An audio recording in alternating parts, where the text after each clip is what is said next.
బౌద్ధ మతం భారతదేశంలో పుట్టి మన దేశం నుంచి క్రమేపీ కనుమరుగైపోయి విదేశాల్లో బాగా వర్ధిల్లుతుంది. అది మనం చూస్తూనే ఉన్నాం. చైనా కావచ్చు, మయన్మార్ కావచ్చు, సౌత్ ఈస్ట్ ఏషియా దేశాల్లో, శ్రీలంకలో బుద్ధిజం ఇప్పుడు పెద్ద మతం. అయితే బుద్ధిజం చెందిన సమ్మిట్స్ ఏదైతే సదస్సులు ఉన్నాయో దానికి కొంచెం పాపులర్గా జరిగే ప్రాంతం చైనా అన్నమాట. మొట్టమొదటిసారిగా గ్లోబల్ బుద్ధిస్ట్ సమ్మిట్ అనేది భారతదేశంలో న్యూఢిల్లీలో జరిగింది. ఏప్రిల్ 20 నుంచి 2 రోజుల పాటు ఈ సమ్మిట్ జరిగింది. దీనికి ప్రధాని మోడీ గారు ఇనాగరల్ అడ్రస్ కూడా ఇచ్చారు.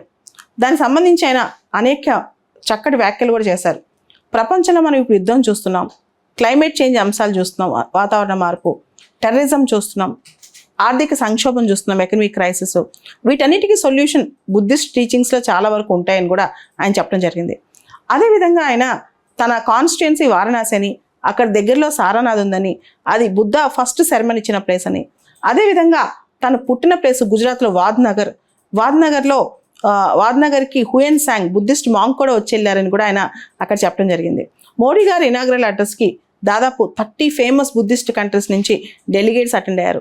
ఓవరాల్గా గ్లోబల్ బుద్ధిస్ట్ సమ్మిట్కి 170 దేశాల నుంచి కూడా ప్రతినిధులు రావడం జరిగిందనమాట. కానీ ప్రపంచంలో మనం గమనిస్తే దాదాపు 30 దేశాలకు పైగా బుద్ధిజం అనేది చాలా ప్రాముఖ్యంగా గల మతంగా ఆ దేశాల వర్ధిల్లుతూ ఉంది అనమాట. మనకు తెలుసు బుద్ధిజంకి మతాచారాలకు సంబంధించి, కులాచారాలకు సంబంధించి వాళ్ళంతా రిజిడ్గా ఉంటారు. ముఖ్యంగా బుద్ధిజంలో 2 సెక్ట్స్ ఉన్నాయి మేజర్గా. అయితే హీనయాన, మహాయాన. హీనయాన వాళ్ళు బుద్ధుడిని మానవుడిగానే భావిస్తూ ఉంటారు. ఈ మొత్తం గ్లోబల్ సమ్మిట్ని మనకి కన్వీన్ చేసి ఆర్గనైజ్ చేసిన మినిస్ట్రీ ఆఫ్ కల్చర్ వాళ్ళు అనమాట. ముఖ్యంగా దీన్ని అనేక విధాలుగా చూసుకోవచ్చు. రీకనెక్టింగ్ విత్ బుద్ధిస్ట్ కంట్రీస్ అని, అదేవిధంగా India's roots are in Buddhism అని చెప్పి, ఇండియా బుద్ధిజం కూడా సరైన ప్రాధాన్యత ఇస్తుందని చెప్పి, అదేవిధంగా మోడీ గారు బుద్ధిజం సంబంధించి టాలరెన్స్ అండ్ ప్రస్తుత ప్రభుత్వం అన్ని మతాలకి సమానమైన టాలరెన్స్ చూపిస్తుందని, ఇవన్నీ చెప్పడానికి కూడా ఈ కౌన్సిల్ని హైలైట్ చేస్తుంది ఇప్పుడు ప్రస్తుతం ఉన్న మీడియా కానీ ప్రభుత్వం కానీ. గ్లోబల్ బుద్ధిస్ట్ కౌన్సిల్ సంబంధించి మనం అర్థం చేసుకోవాల్సిన విషయాలు.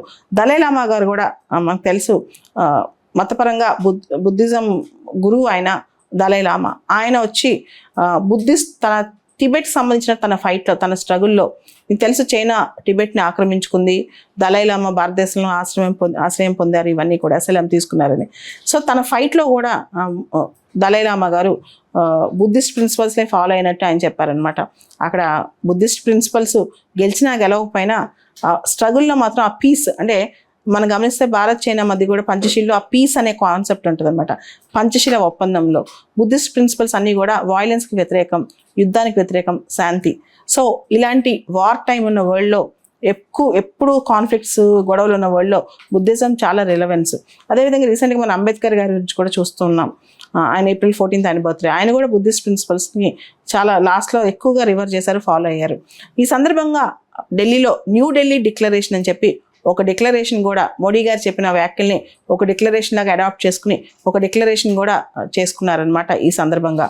సో మనకి ఎగ్జామ్స్లో ఈ వరల్డ్ బుద్ధిస్ట్ సమ్మిట్ రీసెంట్గా ఎక్కడ జరిగింది, ఏ మినిస్ట్రీ వాళ్ళు ఆర్గనైజ్ చేశారు, న్యూఢిల్లీ డిక్లరేషన్ రీసెంట్గా చేసింది మతానికి సంబంధించి, దేనికి సంబంధించి, ఇటువంటి క్వశ్చన్స్ మనం ఎక్స్పెక్ట్ చేయొచ్చు. దాంతోపాటు ప్రతి సంవత్సరం యూపీఎస్సీలో, స్టేట్ పబ్లిక్ సర్వీస్ కమిషన్లో బుద్ధిజం, జైనిజం నుంచి 1-2 క్వశ్చన్ ఖచ్చితంగా వస్తాయన్నమాట.